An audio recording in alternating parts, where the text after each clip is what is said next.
নবীজি বলেছেন রমজান মুবারকে মাস আসার সঙ্গে সঙ্গে আল্লাহ রাব্বুল আলামিন তিনি জান্নাতের সমস্ত দরজাগুলি খুলে দেন আর জাহান্নামের সব দরজাগুলি আল্লাহ রাব্বুল আলামিন বন্ধ করে দেন। সুবহানাল্লাহ। আর শয়তানকে শৃঙ্খল দিয়ে বেঁধে ফেলা হয়, শিকল দিয়ে শয়তানরা বাঁধা হয়ে যায়। এই হাদিসটা যখনই শোনাই বিভিন্ন জায়গায় লোকেরা বিভিন্ন জায়গায় প্রশ্ন করে, হুজুর কোন তো যে শয়তানরে বাঁধতে হয়, কিন্তু রমজান মাস তো লোকেরা মদ খায়, মিথ্যা কথা কয়, তাহলে শয়তান বাঁধা থাকলো কেমনে?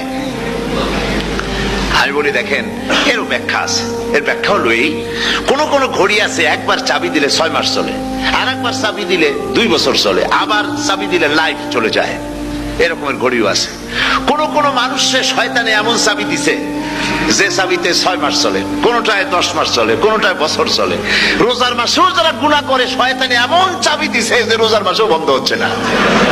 এরা শয়তানের খপ্পরে পড়ে গেছে। আল্লাহ এই চাবি থেকে মুসলমানদেরকে হেফাজত করুন বলি আমিন। জোরে বলেন আমিন।